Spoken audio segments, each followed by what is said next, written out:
நட்சத்திர கனவுகள் அத்தியாயம் 85. தன்னவனின் வருகைக்காக காத்திருந்த யாழ்மதி அறைக்கு சென்று அவனுக்கான உடையை எடுத்து வைத்தாள். பின் வீடே அமைதியாக காட்சியளிக்க வேலைக்காரியும் சென்றுவிட லேசாக பூட்டியிருந்த கதவினை திறந்து கொண்டு உள்ளே நுழைந்தாள். அனைவரும் சென்றுவிட்டது புரிய மாடி ஏறி தங்களின் அறைக்கு இளந்திரையன் வர காலடி சத்தம் கேட்டு திரும்பினாள் யாழ்மதி. அதே நேரம் அவனும் உள்ளே வர, என்னடி நீ வீட்டுல இருக்க, போலையா? இளந்திரையன் கேட்க, போகணும் அம்மா உன் கூட என்றதும் புன்னகை சிந்தியவனும், வர வர ஒத்துள்ள அதிகமாகிட்டே இருக்குடி நக்கலாக கூறிவிட்டு அருகே வந்தான். இன்னும் தொல்லை கொடுத்தாலும் உன்னால என்னை விட்டுட்டு போக முடியாது. சரி இந்த மாமா, குளிச்சுட்டு இந்த ட்ரெஸ் போட்டுட்டு வா என்று தான் எடுத்து வைத்ததை கொடுக்க, அடியே என்ன விளையாடுறியா? வேஷ்டி கட்ட சொல்ற? ஆமா, நீ நம்ம கல்யாணத்துக்கு கட்டினது முன்ன கட்டுவதானே, இப்பெல்லாம் கட்டிக்கவே மாட்டீங்க. இதுக்கு முன்னாடி கெத்து கட்டுனேன், ஆனா இப்ப அப்படியா? ஏகப்பட்ட வேலை இருக்குடி. அதனால என்ன, நீ கட்டு. நீ மட்டும் இப்ப இதை கட்டல, எனக்கு இந்த புடவை வேண்டாம். நாங்க மட்டும் தினமும் சாரி கட்டணுமா? இவங்க மட்டும் ஹாயா பேண்ட் போட்டுக்கிடுவாங்களாம். உதட்டினை சொல்லிட்டு போலியான முகத்தோடு கோபம் கொண்டு திரும்பிக் கொள்ள, அப்படியே அப்ப சரி, நீ வேணா இந்த சாரியை கலட்டிறேன், நான் வேணா ஹெல்ப் பண்றேன் கலட்டுறதுக்கு கூறியவாறு அருகில் நெருங்கி சீண்டி கொண்டு வர கரம் கொடுத்து அடித்து வெளுத்து விளாசினாள்.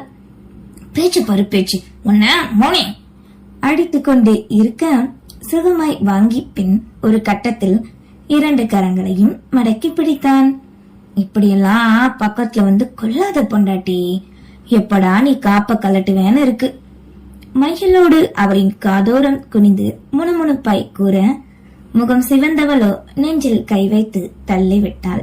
சி போமம்மா, நேரமாகுது, இந்தா இத சீக்கிரம் போடு.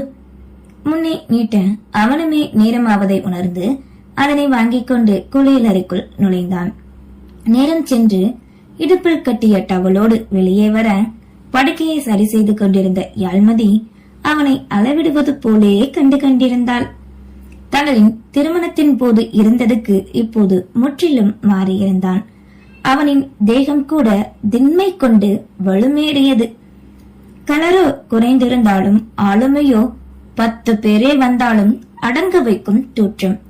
சிகை அலங்காரம் முதற்கொண்டு அனைத்தையுமே அவனிடம் மாறியிருக்க பல நாள் யோசித்து இருந்தது தன் மாமனாரினை போல் இந்த ஊரே இவனை மதிக்க பெரிய மனிதனாக வளம் வர வேண்டுமென எண்ணம். அதற்கான முதல் படிதான் இப்போது அவள் கொடுத்த உடை.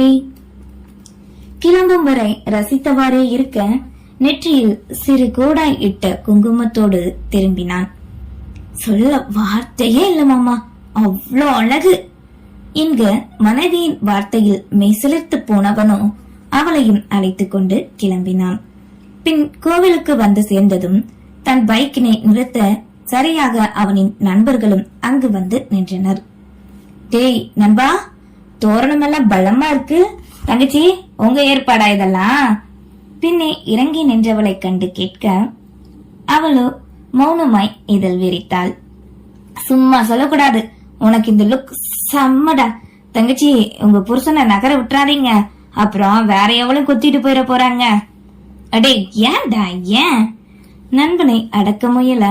சரி நான் உள்ள போறேன், நீங்க வாங்க தன்மையாய் கூறிவிட்டு அங்கிருந்து சென்று விட்டான். பின் தன் 4 நண்பர்களின் ஒருவன் இல்லாது போக அவன் எங்கே என கேட்க கோவிலுக்குள் இருப்பதாக கூறினர். நேர்த்திக்கடன் அனைவரும் செலுத்த மகாலட்சுமி விஷாலாட்சியும் தன் பிள்ளைகளின் நல்வாழ்விற்காகவும் சீக்கிரம் யாழ்மதி தாயாக வேண்டுமென வேண்டுதலையும் வைத்து பால் குடம் எடுத்தனர். அதேபோல் சங்கரமூர்த்தியுமே பிள்ளைகளை எண்ணியே அக்னி செட்டி ஏந்தினார். அந்த நிகழ்ச்சியும் முடிய நேற்றினை போல் இன்றும் முளைப்பாறையை முன்னே வைத்து கூட்டமே அலைமோத சிறிய பிள்ளைகளுக்கு உள்வட்டம், மற்றவர்களுக்கு வெளிவட்டம் என நின்று கும்மியடித்தனர். ஒன்றாக புடவை அணிந்திருக்க 2 ஊர் பெண்களுக்குமே போட்டி என்றே கூறலாம். ஒருத்தியின் கண் இன்னொருத்தியை பார்த்தவாறுதான் அனைவரும் அங்கு இருந்தனர். விஷாலாட்சியும் சிறிது நேரம் கும்மியடித்துவிட்டு மருமகள் சமந்தியின் அருகில் வந்து நின்று கொண்டார். இந்த முறை வள்ளியம்மாளோ உஷாராக பேரனை கணவனிடம் கொடுத்து விட்டார். அவரிடம் இருந்தால் யாரும் வாங்க மாட்டார்கள் என்று எண்ணம். மகளும் மருமகளுக்கும் கும்மியடிக்க நின்று கவனித்தவாறே இருந்தார் வள்ளியம்மாள். அவங்க சாரியை விட நம்ம சாரி தான் அழகா இருக்கு பாத்தீங்களாக்கா? விஷாலாட்சியின் அருகில் இருந்த ஒரு பெண் அவரிடம் கூற, அதனை கேட்டவரோ, ஆமாடி, அந்த ஊர்க்காரிக புடவை சிகப்பா இருக்கிறதுனால நல்லா இருக்கும், கருப்பா இருக்கிறவளுக்கு நல்லா இல்ல என இருவரும் கூறினர். ஆமா ஆமாக்கா, என்ன விஷாலாட்சிக்கா ஆளே மாறிட்டீங்க போல மற்றொரு பெண்மணி கேட்க, ஆமா, எல்லாம் என் மூத்த மருமக தான் என்ன மாத்திட்டா என்று அப்போதும் அங்கே அதித்தியின் புகழ் பாடினார். அனைவரும் குழுவாக உடை அணிந்திருக்க ருத்ரா மட்டும் தான் என்றும் வித்தியாசமானவள் என்பது போல் தனியாக மெரூன் வண்ண புடவை கட்டியிருந்தாள். அவளின் பால்வண்ண கலருக்கோ அந்த புடவை மயங்கியவனின் விலைகளை கட்டி போட்டு நகர விடவில்லை. அங்கேயே அந்த விலைகள் நின்று ருத்ராவினை மட்டுமே கண்டது. முளைப்பாரியை அடித்து முடித்து நாளை எடுத்து சென்று கரைக்க வேண்டும். அதோடு இறுதி பூஜை முடிந்து ஊர் பொங்கல் முடிவடையும் என்றனர். இன்று மாலையும் நாளை மாலையும் விளையாட்டு போட்டிகள் இருக்க, அதன் பின் இரவில் ஒரு வாரத்துக்கு கச்சேரி ஏற்பாடு. நாளை கறி விருந்து, மஞ்சள் விழா என்று அடுத்து வரும் நிகழ்ச்சிகளும் ஒளிபெருக்கையில் கூறினர். அங்கேயே அப்போதே அன்னதானம் ஏற்பாடும் செய்திருக்க, பந்தியிட இளவட்ட பசங்களோ ஓடி ஆடி பரிமாறி வேலை பார்த்தனர். உணவருந்திய ஆதிரனின் விழிகளோ தமிழ் செல்வியை தேட யாரோ ஒருவரின் பெண் குழந்தையை கையில் வைத்து கொஞ்சிக் கொண்டிருப்பதை கண்டான். அவளின் அந்த மென்மை குணம் வசீகரிக்க வைத்தது. பந்தி முடிய முடிய அடுத்த பந்தி ஆரம்பிக்க உணவருந்து முடித்து வீட்டுக்கு கிளம்பி கொண்டிருந்தனர் அனைவரும். கூட்டம் சற்று தளர்ந்திருக்க அப்போது விஷாலாட்சி தன் வீட்டு பெண்களை அழைத்துச் செல்ல முயல உடன் யாழ்மதியின் வீட்டாரும் வந்தனர். மதி, இலா அழைக்கும் சத்தம் கேட்க நடந்து கொண்டிருந்த குடும்பத்து மங்கைகள் அனைவருமே திரும்ப கையில் அவளுக்கு பிடித்த பாயாசத்தோடு வந்து நின்றான். இந்தா மனைவியிடம் கொடுக்க, அடே இது உனக்கே ஓவரா தெரியல? பிரியா கிண்டலாக கேட்கவே, அண்ணே நாங்க எல்லாரும் உங்க கண்ணுக்கு தெரியல, அது என்ன பொண்டாட்டிக்கு மட்டும்? தமிழ் செல்வியும் கேட்டாள். நான் என் பொண்டாட்டிய மட்டும் தானே கூப்பிட்டேன், எல்லாரும் திரும்பி நடங்க, மாமா வேணும்னா உன்னை பைக்ல கொண்டு வந்து விடட்டாச்செல்லாம் கொஞ்சி கூறுவது போல் மனைவியிடம் கூறவே, பாயாசத்தை கண்டு ஆசையாக வாங்கியவள் அவன் அனைவரின் முன் கொஞ்சுவதைக் கண்டு முறைத்தவாறு நின்றாள். ஐயோ ஐயோ, இதெல்லாம் பார்க்கணும் நம்ம நேரம் இன்னும் என்ன, கொஞ்ச கிளிகள் கொஞ்சட்டும், வாங்க நாம போகலாம். தமிழ்ச்செல்வி அனைவரையும் இழுத்துக்கொண்டு சென்றாள். நட்பே, இது உங்களோட ரூம் இல்ல, கொஞ்சம் பார்த்து. பிரியதர்ஷினியும் குறவே அனைவரும் திரும்பி சென்றனர். தேங்க்ஸ் மாமா, கொன்னுடுவேன் மிரட்டி 2 அடிகளையும் வளைக்காது கொடுத்துவிட்டு மீண்டும் வேகமோடு சென்று பாயாசத்தோடு தன் குடும்பத்திடம் ஒட்டி கொண்டாள்.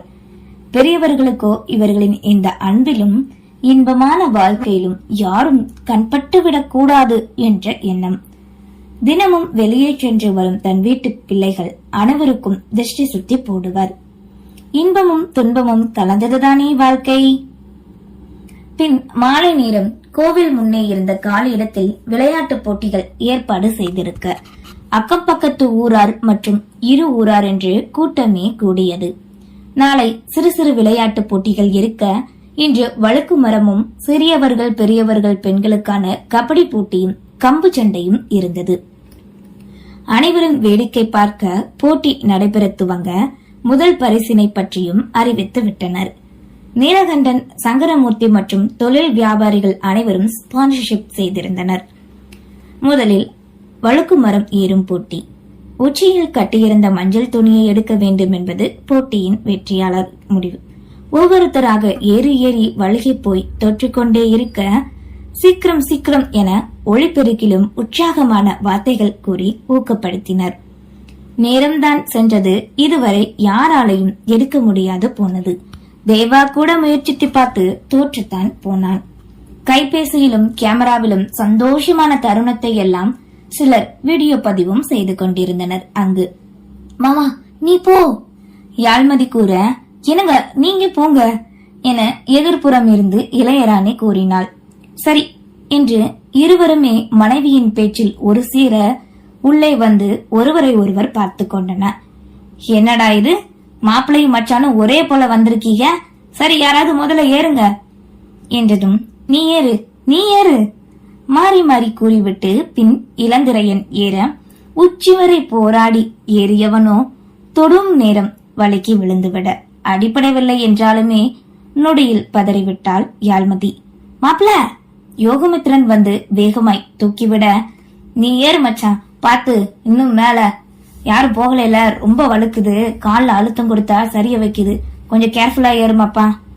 ஓகே என கூறி வழிகாட்டி விடுவது போல் கூறியவன் சரி என கூறிவிட்டு யோகமித்ரன் ஏற அனைவரும் பார்வையும் அவனின் மீது மட்டுமே இருந்தது.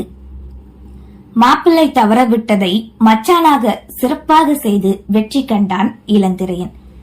சரி, யோகமித்ரன் விசில் சத்தமோ செவியை பிளக்க இளையராணிக்கு சந்தோஷம் தாங்க முடியவில்லை. பின் கபடி போட்டி நடக்க அதிலோ இரு ஊராரும் இரு பிரிவுகளாக பிரிந்து விளையாட ஒவ்வொன்றாக வெற்றி பெற்றே கொண்டிருந்தனர். அதன் பின்பு கம்பு சண்டை போட்டி நடக்க இதிலும் கடைசியில் வந்து நின்றது யோகமித்ரன் இளந்திரையனும் தான். எப்படி ஒவ்வொரு முறையும் கடைசியில் தாங்களே வந்து நிற்கிறோம்? யோசித்த இருவருமே திரும்பி அங்கிருந்த அனைவரையும் காண எதிர்பார்ப்போடு நிற்கும் மனைவிகள் இருவரும் தான் கண்ணில் விழுந்தனர். நன்றி.